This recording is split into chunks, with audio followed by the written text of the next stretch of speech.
Salut à tous, la team OL, Tom Show pour Lyon Fan TV.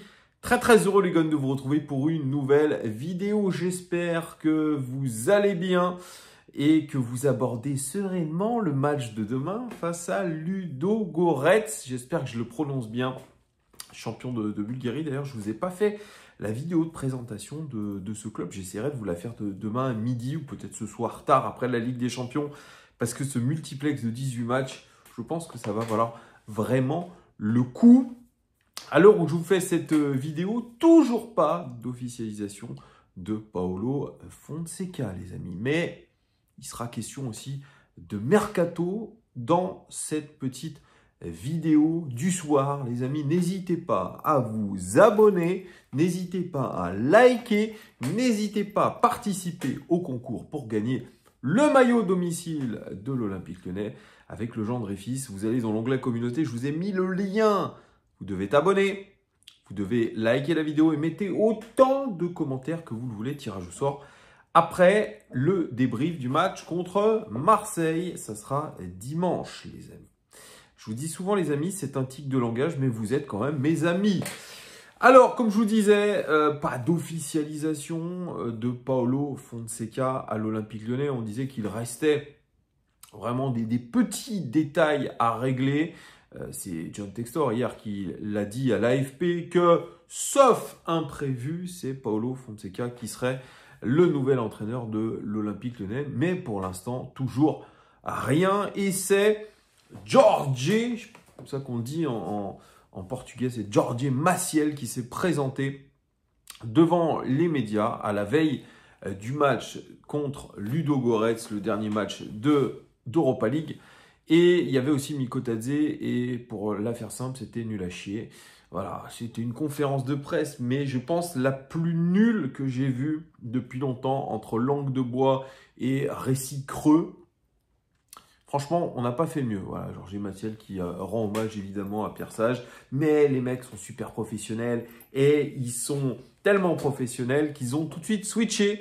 Voilà, donc c'est vrai que hier, je vous faisais cette vidéo en vous disant, bon, à l'heure où je vous parle, j'ai pas vu beaucoup de joueurs rendre hommage à Pierre Sage. Mais après, c'est comme des petits champignons. Il y en a eu de partout. Tout le monde a mis un petit peu son petit message. Mais la vérité, on la connaît tous. C'est que personne n'a soutenu Pierre Sage. Voilà. Il faut se le dire, les choses telles qu'elles sont, c'est de la communication à deux balles. Moi, je me fais pas avoir avec cette com. Voilà. De toute façon, Jorge Maciel l'a dit, ce sont des professionnels. Ils ont switché. Hugo Guillemette a mis une vidéo à l'entraînement disant la vie continue à Dessine, tout le monde rigole. On nous a fait un petit clip vidéo avec le Cherki Ball, où on voit Ryan Cherki enchaîner les frappes incroyables avec un gardien qui laisse tout passer et sans opposition.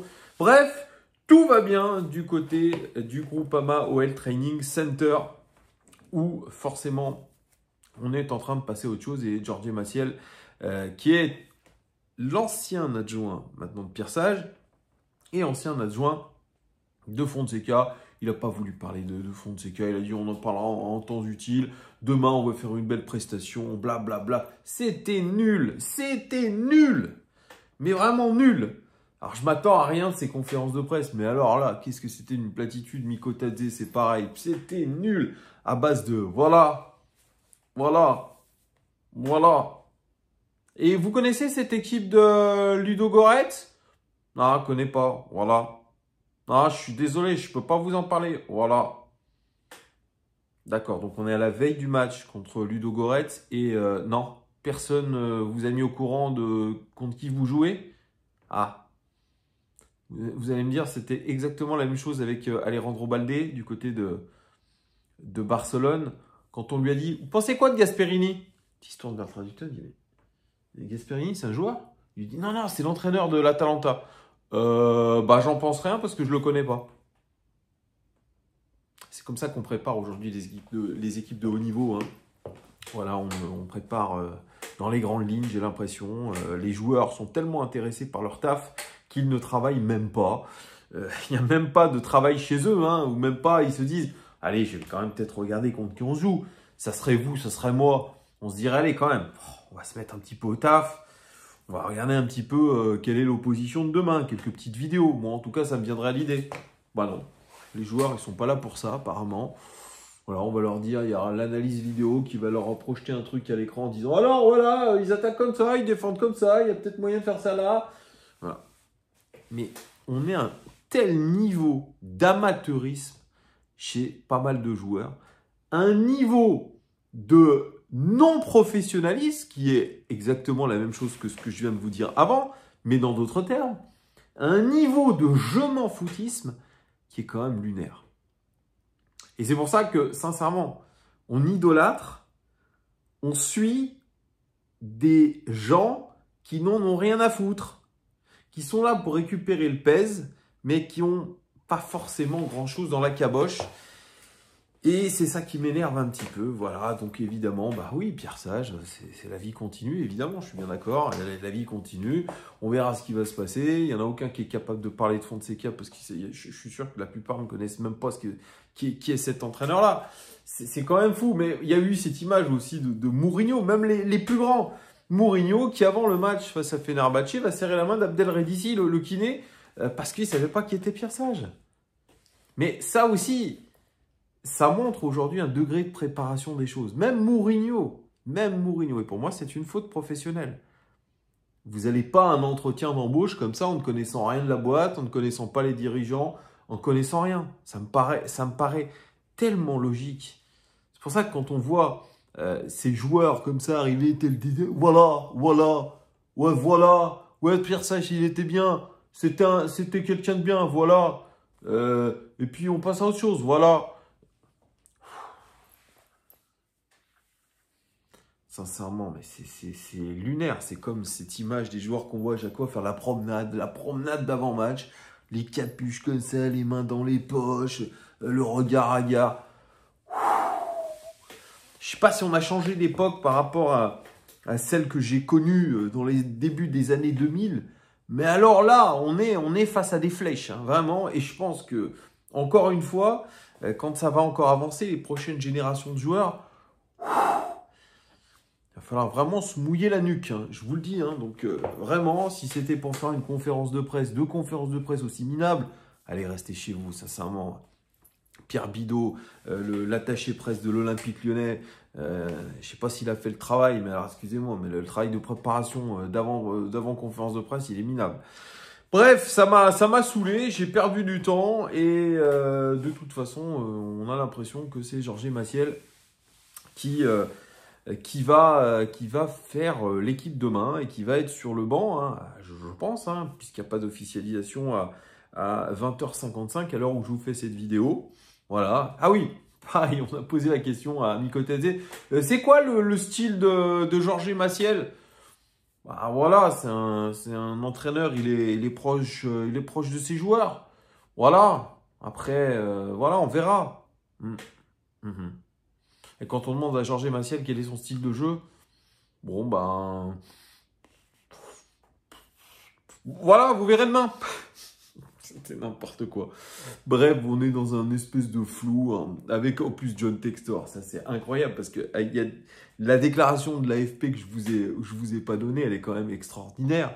Et quand il parle de divertissement... alors, moi, je vous le dis souvent sur cette chaîne, je vous dis... ah, vous emballez, il y en a certains, ils mettent des insultes, j'ai été victime d'une chasse aux sorcières sur les réseaux, etc. Alors qu'avant tout, je dis, je suis un créateur de contenu et je vous crée du divertissement. C'est du divertissement. Et ça tombe bien, John Textor, il est un petit peu d'accord avec moi. Il dit, en gros, le football, ça doit être un divertissement. Donc, le fait qu'il vire Pierre Sage, pour lui, c'est divertissant. Et il a dit, c'est amusant, non? Point d'interrogation, il dit, en tout cas, moi, je m'amuse. Voilà. Eh bien, on va rester là-dessus, puisque, voilà, il a raison, Textor. C'est de l'amusement, et forcément, quand il y a des rebondissements dans un club, quand il y a des dramas, forcément, ça fait du contenu.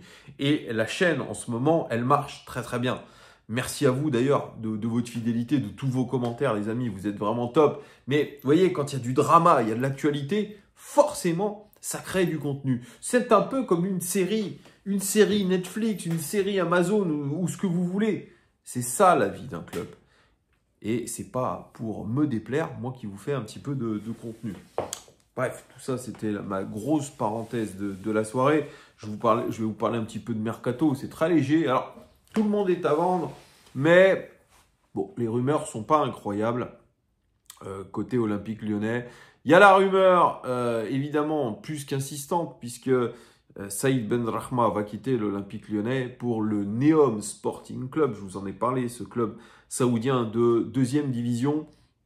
Pour la coquette de somme, je crois que c'est 12 millions et des brouettes, plus bonus. Il est parti faire sa visite médicale hier. On n'a toujours pas de nouvelles, on n'a toujours pas d'officialisation. Georges Massiel nous a dit qu'il ne l'avait pas vu à l'entraînement. Ah oui. Non, j'ai pas vu. Non, parce qu'il avait des soucis personnels à régler. Voilà, nous dire qu'il est en instance de transfert, il a des soucis personnels. Voilà, donc Saïd Benrahma qui devrait quitter l'Olympique Lyonnais quasiment dans l'anonymat. Un joueur aussi qu'on a beaucoup discuté pour un départ, c'est Nema Matic. Nema Matic, on a dit, tiens, il serait peut-être tenté de partir à Com, où on lui offrirait un énorme salaire, où on lui offrirait la possibilité de revenir en Serie A, la possibilité d'avoir un très beau cadre de vie, la possibilité aussi, après sa carrière, de rejoindre l'équipe dirigeante de Com. Il y a eu, j'imagine, quelques négociations. Et puis, on n'a plus trop de news. Il y avait Naples qui était sur le coup aussi. Et le fait que Pierre Sage part de l'Olympique Lyonnais, hier, il y a eu tout de suite la rumeur du côté de Foot Mercato qui disait « Ah, breaking, information de ce soir, eh bien, on est proche d'un départ de Nema Matic. » Et chose qui a été infirmée aujourd'hui sur plusieurs médias qui nous disent que non, pas du tout. Nema Matic a envie d'aller jusqu'au bout de son contrat avec l'Olympique Lyonnais et qu'il n'a pas envie de quitter le navire Olympique Lyonnais, peu importe si Pierre Sage est parti ou non. On est sauvé. Mais ne sait-on jamais, vous savez, le football, ça va vite. Un jour vous êtes là, un jour vous n'êtes pas là. Donc on ne sait pas encore ce qui va se passer pour Nema Matic, mais en tout cas il est là, il sera là pour le match de jeudi. Il y en a un autre, celui de la conférence de presse, Georges Mikotadze, le très fin analyste Georges Mikotadze, qui, je vous le disais il y a déjà quelques semaines, qu'il était courtisé du côté de la Turquie. Il ne devrait pas rejoindre la Turquie, mais il y a un club italien qui s'intéresse à lui, c'est l'AS Rome. Est-ce que l'AS Rome va dégainer une grosse offre? Est-ce que Georges Mikotadze va rester à l'Olympique Lyonnais? Je pense que l'arrivée de Paolo Fonseca peut complètement rabattre toutes les cartes. Donc, est-ce qu'on verra un exode massif d'ici la fin du mercato? C'est le point d'interrogation. Moi, je pense qu'il y aura quand même quelques surprises. En tout cas, on attend beaucoup de rebondissements dans les prochaines heures, dans les prochains jours. Et demain, il y a le match contre Ludogorets en Europa League. Peut-être qu'on se qualifiera directement pour le final. Je ne sais pas comment on peut dire, en tout cas les huitièmes de finale d'Europa League. Merci en tout cas les amis de votre fidélité. N'hésitez pas à commenter cette vidéo, à mettre vos pouces et à vous abonner. Gros bisous à tous. Bonne Champions League pour ceux qui verront le multiplex ce soir. Ciao.